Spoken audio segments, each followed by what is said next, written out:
नमस्कार दोस्तों, हमारे YouTube चैनल इंस्पायरिंग वर्ड में आपका स्वागत है। एक समय की बात थी। एक जंगल में सोन चिड़िया रहती थी। वो अक्सर पेड़ों के इर्द गिर्द ही मंडराती या फिर अपने घोंसले में ही रहती थी। वो कभी भी किसी से फालतू बातचीत नहीं करती थी। सुंदर चिड़िया अपने आप में ही खोई रहती थी।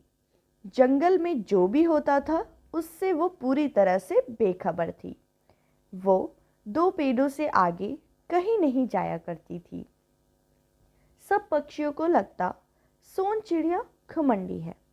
वो कभी भी कुछ ना बोलती थी और ना किसी के साथ घूमती थी।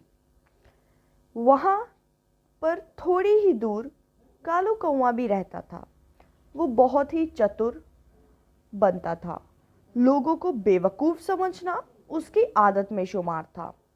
एक दिन कालू कौवा पेड़ की डाल पर सोच रहा था कि आज किसको बेवकूफ़ बनाया जाए। तभी सोन चिड़िया की छोटी चिड़िया आई और बोली, कालू भैया, आप तो बहुत समझदार और होशियार हो। अगर आप सोन चिड़िया को हमारे घोंसले में वापस ला सको तो भी मैं मानूं। ये उन दो डालों के बीच ही घूमती रहती है। इसको घोंसले में ही रहना चाहिए। बस फिर क्या था, कालू कौवे को तो काम मिल गया था। उसने कहा, तुम अपने घर वालों से पूछ लो।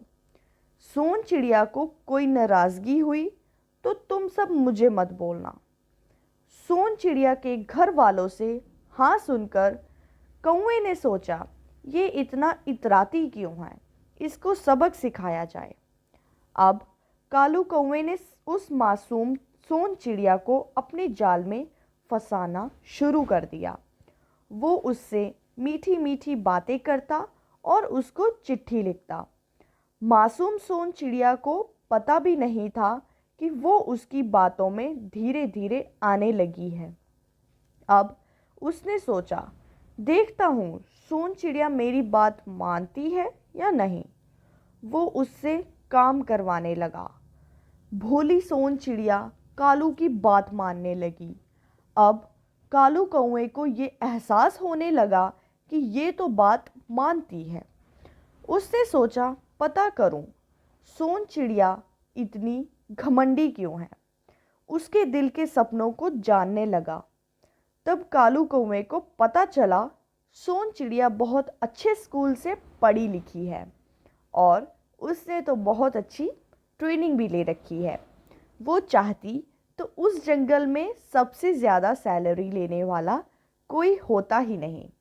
उसका बहुत अच्छी जॉब थी।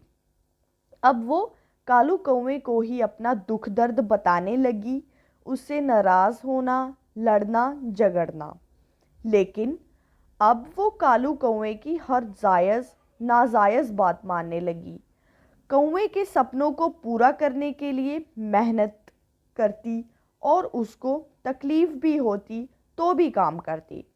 अब कालू को समझ नहीं आ रहा था कि वो क्या करे, क्योंकि अब कालू कौवे को ये पता चल गया था कि सोन चिड़िया तो दवाइयों पर जिंदा है।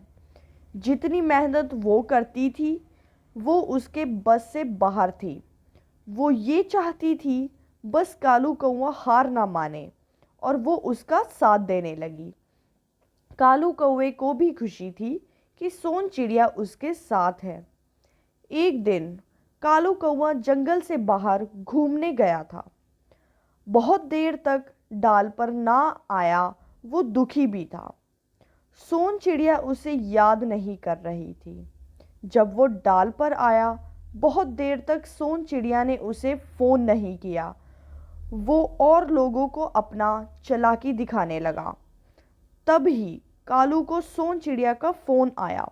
बोली, आप कहाँ हो। कालू कौवा बोला, तुम यहाँ आ जाओ।